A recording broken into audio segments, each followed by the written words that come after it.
Tiger, tiger, tiger. What's y'all? Man, this brother cannot catch a break. That car accident looked brutal. But you know, he survived. And I bet you Hyundai's gonna get a lot of press, free press out of this, because that looks like a really safe car. That big bone on the inside, that's the tibia. The one that's really thinner on the outside, you can kind of feel it if you go by your knee on the outside. It actually looks kind of a little dirty. Because you're like reaching below the table, like if you just feel it.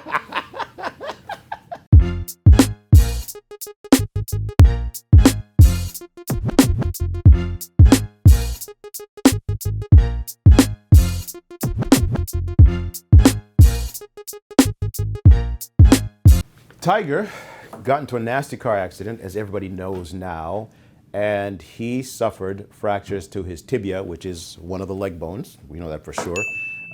And they say he had injuries to his ankle and foot. There's not a lot of detail about exactly what happened to him, but here's sort of what you can piece together from what we can see in the press and what's been released so far. So he had a fracture of one of the leg bones called the tibia. It's the main bone that bears weight inside in the leg. Okay, if you feel on the inside of your leg, and on the outside, and by leg I mean below your knee, that big bone on the inside, that's the tibia. The one that's really thinner on the outside, you can kind of feel it if you go by your knee on the outside. It actually looks kind of a little dirty. Because you're like reaching below the table, like if you just feel it. Yeah, I shouldn't reach down below the table because it looks like I'm doing. Anyway, so the fibular head is right here. That's the outside bone that I'm talking about. But the tibia is this one. It's the main weight-bearing bone inside the leg. So we know that Tiger suffered a fracture. And by the way, guys, when you go to see your orthopedic surgeon, fracture and break mean the same thing. If a bone is broken, it's fractured. If a bone is fractured, it's broken.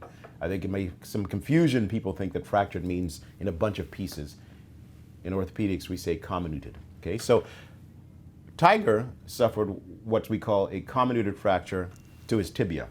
It's also called segmental, okay, because it's in more than one place where this thing broken. He also sustained what's called an open fracture. So if that bone pokes out through the skin, kind of like this, that's an open fracture, okay? You know who else had an open fracture? Alex Smith. Remember that in 2018 when he was tackled? Yeah, bone broken, came out through the skin. So it's actually kind of interesting to talk about this because there's some controversy about whose injury was worse. Alex Smith was tackled by some pretty big guys on the football field, broke his bone, it came sticking out through the skin. It was an open fracture, right? That much we know. He's on the football field, there's dirt on the field. If the bone's sticking out, that's a dirty wound. By definition, if a bone sticks out of the skin, out of the soft tissue in a fracture, that's a contaminated wound. The more dirt and so forth is on there, the dirtier it is. And there's grades to measure how much of an injury it is, how big the opening is, if it's contaminated with soil and dirt, if it involves a vascular injury, which in Alex Smith it did, right? So Alex Smith was treated with an external fixator. If you remember, it's that little circular frame that has all those wires and pins that go into the bone. Now, the only reason I can think about that they would do that to fix his bone was that there were so many broken pieces that they couldn't put them together again. They couldn't put Humpty Dumpty back together again so easily. So they had to do it with these wires that hook onto this circular frame, the external fixator to hold things in place. The other reason you do that is you put the external fixator on to stabilize the bone so that when you repair the blood vessel that was injured, was torn, that when you're trying to fix the bone, you don't tear apart that repair, which involves microsurgery, and you'd have to start over on something that just took you a couple of hours to do, or the vascular surgeon a couple of hours to do, because this will be done in tandem with vascular surgeon and the orthopedic surgeon. And possibly the plastic surgeon who's going to come in and put in the soft tissue flaps to cover the areas of broken bone if the tissue was damaged, right? So Alex Smith had an open, very comminuted fracture from what I can gather because the external fixator was put on. He had a vascular injury. He's already on the spectrum of the classification system that we use in orthopedic surgery for open fractures. He's on the worst part of it.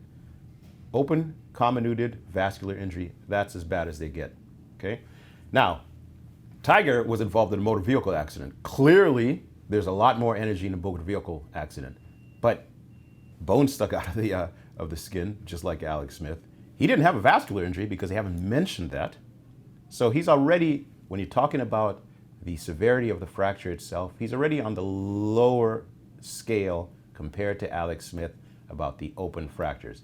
Now, he did have fractures in his ankle and his foot, from what they're saying, but they haven't really told us what those fractures were. They just say that there were plates and screws, or screws used to hold these together. I can speculate what those could have been, but let's get to Tiger's injuries as they may have happened. So Tiger was injured. He was taken to Harbor UCLA. Look, if you're injured, you want to go to a place like Harbor UCLA. You want to go to a place like Highland Hospital in Oakland. You want to go to a place like Shock Trauma. You want to go to a place where they do a lot of trauma because they know how to do it. Then you can get transferred out to the hospital to the stars, Cedars-Sinai, where he is now. Not to say that the traumatologists at Cedars-Sinai are not excellent. They are. They're fantastic. But it's probably a lot easier to get over to Harbor UCLA, which is a level 1 trauma center, to get this taken care of. I'm not sure if Cedars-Sinai is a level 1 trauma center. It very well could be. But they have excellent traumatologists there. Anyway, Tiger was taken to Harbor UCLA. What the reports say is he had an intramedullary nail put inside his tibia. Remember that big bone in the lower leg, the bigger of the two bones. The elastic nail insertion sleeve remains in place to serve as a protective channel until the nail is inserted and the nail adapter has been removed. What I gather from that is that he had a segmental comminuted fracture. However, being able to put the nail down the middle of that bone, down the intramedullary canal, and hold it together means that the injury was not, the injury to that bone was not as bad as the injury to Alex Smith's bone, which needed the external fixator. Could be wrong, okay? But they could have put a nail inside his tibia, and he could have been weight-bearing sooner if they were able to. Perhaps the vascular repair took longer than they thought. Perhaps there was much more soft tissue damage. That's very possible, because if you look at his leg now, he obviously required skin grafts and soft tissue flaps and so forth, which we haven't seen mentioned about Tiger yet. Okay, so Tiger had a nail put down the middle of that tibia. Whenever you have a fracture like that, or at least when I've treated fractures like that, you do what's called a fasciotomy. So all these muscles inside the leg are housed in what we call compartments inside the leg. If you ever eaten any kind of meat, and that kind of membrane, that tough membrane that you sometimes run across into meats, that tough membrane is fascia. And in the leg, that fascia separates these muscles into different compartments.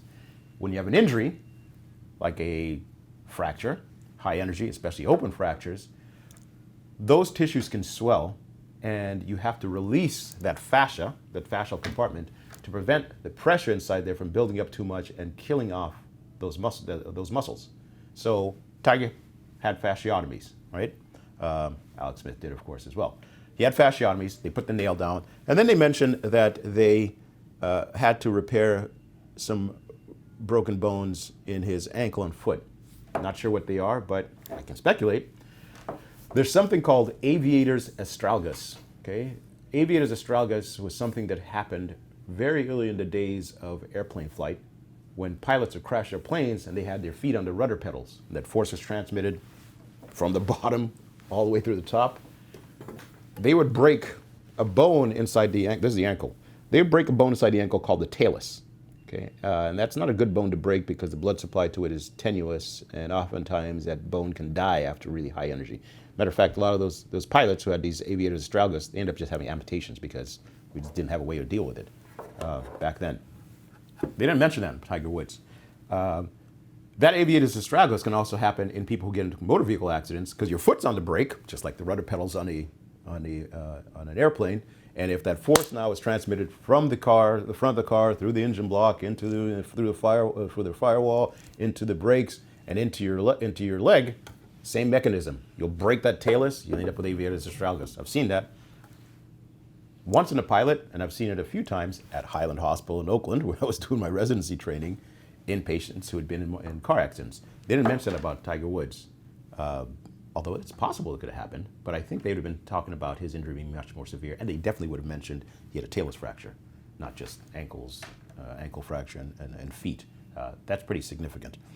Anyway, so what I think may have happened is he broke also the fibula. Remember the smaller bone on the outside of your leg, okay, which usually happens when you break the tibia. So what I think by the fixing his ankle is they may have put a plate and screws on the fibula, just like when you fix ankle fractures, okay? And that in itself is not that big of a deal. You fix the tibia, you fix the ankle, and if you've restored the congruity of the joint, the bones are going to heal. How much soft tissue damage was done, that's the real issue. About the foot fractures, I'm not sure what happened, but they mentioned plates and screws. Those can be fixed as well. Again, how much soft tissue injury there was and what's going to happen going forward now is going to be really what's going to depend on how Tiger comes back from this. Now, I don't think he's going to play golf this year because this is going to be quite a bit of a recovery for him. Depending on what fractures he has in his foot or ankle, he may or may not be able to put weight on it right now. I think if he is just the fibular fracture and the tibia fracture, the tibia that has a nail on it, the fibula that has a plate and screws on it, and the foot fractures are maybe not that severe, he could be putting weight on this, okay, and he could recover from this sooner. Things you have to watch out for in Tiger are infection. When you have this high energy injury, the soft tissues may not be viable and may start to necrose, in other words, die, which can lead to infection, which can lead to more surgeries, which can lead to having to do skin flaps, muscle transfers to cover the areas where the tissue has died. That happened to Alex Smith, okay? Could still happen to Tiger. If that infection gets to the point where it can't be resolved, there's always a danger that this guy could lose part of his leg, okay? That was a danger for Alex Smith as well. And in fact, I think that was something they were really concerned about. So, is Tiger going to come back? I think he very well could come back. Remember, this is the same person who played with a ruptured ACL, who played with disc herniations, who played with intense back pain, and then came back to win after he had a surgery. Actually, after he had 3 or 4 surgeries. Tiger just went back after his most recent fusion surgery. We talked about this a few weeks ago, to have what it sounds like some adhesions or scar tissue removed that was still causing some neuropathic pain, nerve pain. So even then, we were kind of wondering whether he'd be able to get out and play. But we saw him out there with his son not so long ago. And he was out teaching golf to a bunch of other people, celebrities golf. So he was doing okay. Now he has this. If the bone heals, if the soft tissue injuries don't cause any problems like infections and so forth, Tiger could come back from this and win again. Is it going to affect his game? I certainly think it will affect his game, but he's Tiger Woods. His game was affected when he had the ACL out and he was playing in tournaments. His game was affected when he was playing with that nasty back problem. So, do you want to count him out? I don't know. I think it's up to him. If he heals, he's a remarkable individual, and these elite athletes have a way of repairing their bodies that the rest of us just don't. Anyway, Tiger Woods, y'all.